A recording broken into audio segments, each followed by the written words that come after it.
पिछले कई हफ्तों से छांव में भी तापमान 40 डिग्री सेल्सियस के पार जा रहा है। गर्मी के आदी अहमदाबाद के लोगों के लिए भी ये कड़ी चुनौती है। गुजरात के इस शहर में 50 लाख से ज्यादा लोग रहते हैं।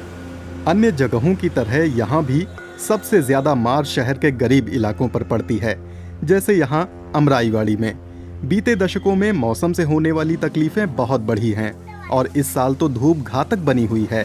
झुग्गी बस्तियों में मकान अक्सर इतने पास पास बने होते हैं कि ताज़ा हवा मिल ही नहीं पाती। इससे हालात दमघोटू हो जाते हैं। मेरी छोटी बेटी हमेशा बाहर ही रहती है। वो अंदर की गर्मी नहीं सह पाती। देखिए, दिन में घर के अंदर रहा नहीं जाता। मैं भी बाहर निकल जाती हूँ। मैं आपके आने से थोड़ी देर पहले ही अंदर आई थी। घर में रहवा तो नहीं। ठसाठस भरी सड़कों वाले शहर और हवाई अड्डे खासकर लू की चपेट में आते हैं। गाड़ियों और विमानों से निकलने वाली गर्म हवा जमीन पर तापमान और बढ़ा देती है। इस साल भारत में लू का दौर लंबा खिंचा, जिसमें दर्जनों जानें गईं। पिछले दिनों 120 साल में देश का सबसे गर्म महीना था। करीब आधे राज्य प्रचंड गर्मी से झुलस रहे थे। वैज्ञानिक तापमान में बेतहाशा बढ़ोतरी के लिए ग्लोबल वार्मिंग को जिम्मेदार मानते हैं। वायुमंडल में कार्बन डाइऑक्साइड की सघनता बढ़ रही है। दरअसल बहुत ही कम समय में बीते 30 सालों में ये सघनता 10 लाख के 300वें हिस्से से बढ़कर 420 से ज्यादा हो चुकी है। कार्बन डाइऑक्साइड और ग्लोबल वार्मिंग वाली दूसरी गैसें औसत तापमान को बढ़ाने वाले कारकों की तरह काम करती हैं और इस तरह मौसम के पैटर्न्स को बाधित करती हैं। 2010 में जब तापमान में रिकॉर्ड बढ़ोतरी हुई थी, तब 1300 लोगों की जान चली गई थी। उसके बाद अहमदाबाद ने गर्मी का कहर घटाने और मौतें रोकने के लिए कुछ उपायों की शुरुआत की थी। तेजस शाह जिला प्रशासन में स्वास्थ्य अधिकारी हैं और शहर के हीट एक्शन प्लान के प्रमुख समन्वयक हैं। हीट एक्शन प्लान की शुरुआत ये सुनिश्चित करने के लिए हुई थी कि गरीब लोगों, निर्माण क्षेत्रों में काम करने वालों और टीन की छतों वाली झुग्गियों में रहने वाले लोगों को समय पर सतर्क किया जा सके। अगर उस बाबत कुछ किया जा सके। उनकी टीम अखबारों और सोशल मीडिया के जरिए शहरवासियों को लू के बारे में सूचित करती रहती है। इस बीच जिला प्रशासन दिन की सबसे गर्म अवधि के दौरान कंपनियों को बिजली और पानी की सप्लाई जारी रखने को कहता है। इसके बाद प्रशासन पूरे शहर में अस्थायी वाटर स्टेशन खड़े कर देता है।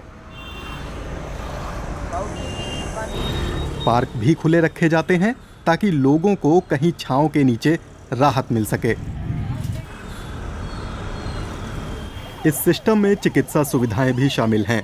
शहर की एम्बुलेंसों और आपातकालीन कमरों में पर्याप्त मात्रा में पानी और बर्फ रखा जाता है।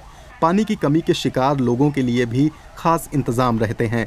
लू की वजह से इमरजेंसी मामलों की संख्या में काफ़ी उछाल आ जाता है। आमतौर पर हम एक दिन में 3 से 3,500 मामले देखते हैं, लेकिन इस बार 150 मामले बढ़ गए हैं। 150 इमरजेंसीज इंक्रीज। हीट प्लान को लागू करने वाले रोकथाम पर भी ध्यान देते हैं। उनका साथ देने के लिए महिला आवासीय सेवा ट्रस्ट जैसे कई सहयोगी हैं। रीना दिलीप भाई परमार अमराईवाड़ी की निवासी हैं। अब वो गर्मी से कुछ हद तक मुकाबला कर सकती हैं। 3 साल पहले हाउसिंग ट्रस्ट की मदद से उन्होंने नई छत डाली थी। अपने मॉड्यूलर सिस्टम की वजह से इसे मॉडरूफ कहा जाता है। इसे आसानी से हटाकर कहीं और भी लगाया जा सकता है। इसके अलग अलग पैनल रिसाइकल किए जा सकते हैं। वे गत्तों के कबाड़ और नारियल के रेशों से बने होते हैं। गर्मी को भी दूर रखते हैं। उन पर वाटरप्रूफ कोटिंग की जाती है। हमारा 3 वर्ष थे। हमने अपने बड़े भैया के यहाँ 3 साल पहले ये मॉड्यूलर छतें देखी थीं। सुना था बड़े काम की हैं। फिर हमने भी ऐसी ही छत लगवाने का फैसला किया। हमारे मकान में एक बड़ी खुली जगह है तो हमने वहाँ लगवा दी। हम महिला बैंक से जुड़े और उन्होंने हमें 1,35,000 रुपये का लोन दे दिया। रीना कहती हैं कि छत ने अंदर का तापमान करीब 6 डिग्री कम कर दिया है। लोगों ने गर्मी से निजात पाने के लिए दूसरे तरीके भी अपनाए हैं, जैसे कि सूरज की किरणों को रिफ्लेक्ट करने के लिए छतों पर पुताई। ये समाधान सस्ते हैं और इको फ्रेंडली भी। ફેન છે અને हमारे पास कूलर है लेकिन हम इसे इस्तेमाल नहीं करते क्योंकि घर पहले ही ठंडा है। हाउसिंग ट्रस्ट इन झुग्गियों में कई साल से काम करता आ रहा है। स्थानीय महिलाओं की मदद पर उसका खास जोर है। उसने 2013 में मॉडरूफ परियोजना शुरू की थी। અમદાવાદ સિટી એક પહેલું એવું city છે अहमदाबाद महिला हाउसिंग ट्रस्ट की मदद से संचालित ठंडी छत अभियान वाला देश का पहला शहर है।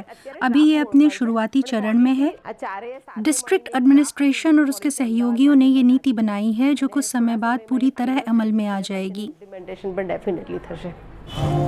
अच्छी बात यह है कि अहमदाबाद में इस साल अभी तक लू से किसी की जान नहीं गई है। दूसरे शहरों के प्रशासन भी अहमदाबाद के पायलट प्रोजेक्ट से सबक ले रहे हैं। गर्मी से मुकाबले के लिए 100 से ज्यादा शहरों ने ऐसी ही योजनाएं बनाई हैं।